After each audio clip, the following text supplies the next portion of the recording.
انہوں نے اظہار کر دی ہے کہ مختصر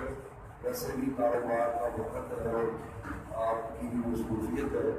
ایک حدیث جو آپ کے سامنے بیان کی ہے اس کا مختصر ترجمہ اور تشریح کر کے اپنی بات کو ختم کروں گا۔ زندگی بھر کے اور سال بھر کے سب سے قیمتی ترین دن جو ہے وہ چند دنوں کے بعد شروع ہونے والے عشرہ ذوالحجہ کے ابتدائی 10 دن، یہ وہ قیمتی ایام ہے پورے سال میں اللہ نے اس کی فضیلت جیسا کسی بھی دنوں کو وہ فضیلت نہیں دی جو اللہ نے اس کو دی ہے۔ یقین جانے رمضان کے مہینے کے دنوں کو وہ فضیلت حاصل نہیں ہے جو فضیلت ذوالحجہ کے 10 دنوں کو حاصل ہے۔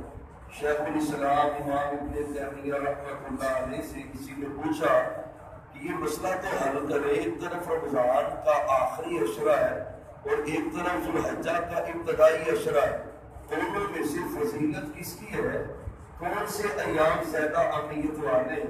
بڑا کافی اور شافی جواب دیا شیخ الاسلام امام ابن تیمیہ رحمہ اللہ نے۔ بیان کرتے ہیں کہ رمضان المبارک کا جو آخری عشرہ ہے اس کی راتیں سال بھر کی راتوں سے سب سے افضل ہے، اور دنوں کی جو بات ہے وہ ذوالحجہ کے جو 10 دن ہے ابتدائی، یہ رمضان المبارک کے آخری عشرے سے بھی افضل اور اعلیٰ دن ہے پیارے بھائیوں۔ لیکن ہمارا انداز ایسا ہے ان دنوں کو ان کے دن پر آ کے گزارتے، کوئی ایکسٹرا نفل ہمیں نظر نہیں آتے، کوئی ہم روٹین سے ہٹ کر روزے نہیں رکھنے ہوتے، روٹین سے ہٹ کر خرچ نہیں کرنے ہوتے، روٹین سے ہٹ کر اللہ کی تسبیح تحلیل اور اس کی تکبیرات کو بلند کرنے نہیں ہوتے۔ صحابہ کا انداز تو اس سے بالکل الگ تھا کہ آپ کبھی صحابہ کی سیرت پڑھیں، ان دنوں میں تو صحابہ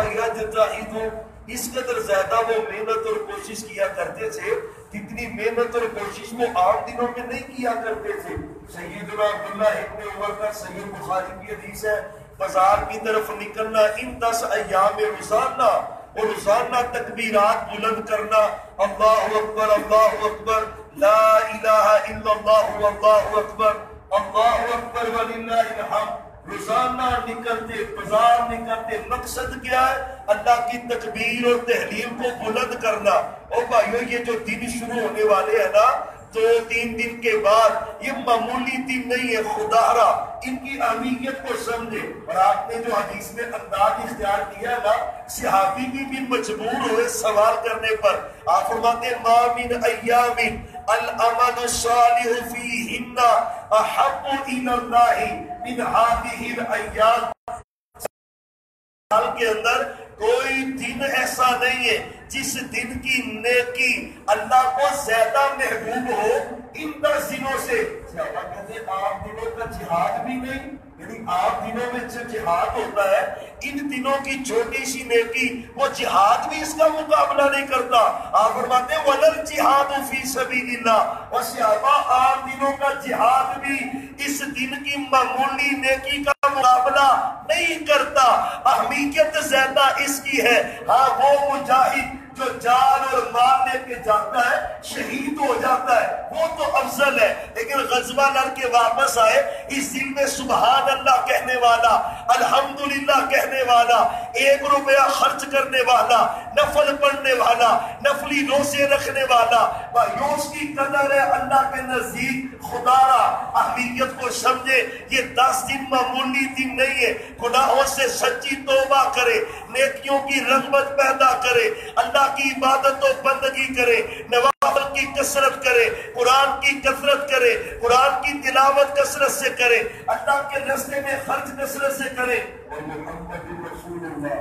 صلی اللہ علیہ وسلم عرفات کے میدان میں پاکستان سے تو اس دفعہ کوئی نہیں جائے گا، اور جن کی نیت صادق تھی نا ہم نے حج کرنا تھا اس سال، کرونا کی وجہ سے پابندی لگ گئی ہے، اس کے مطابق تو وہ حج نہ کر کے بھی اللہ سے پورے حج کا ثواب حاصل کریں گے، اللہ پورا اجر دے گا۔ لیکن عرفات کا روزہ، عرفات کا روزہ، ذوالحجہ کا روزہ، محمد رسول اللہ صلی اللہ علیہ وسلم نے جو عرفہ کے دن کا روزہ رکھتا ہے، صیام یوم عرفہ انی احتسب علی اللہ ان یکفر السنۃ التي قبلہ، آپ فرماتے ہیں جو عرفہ کے دن کا روزہ رکھتا ہے مجھے اللہ پہ گمان ہے اور پیغمبر کا گمان بھی یقین ہے، عرش والا رب اس کی زندگی کے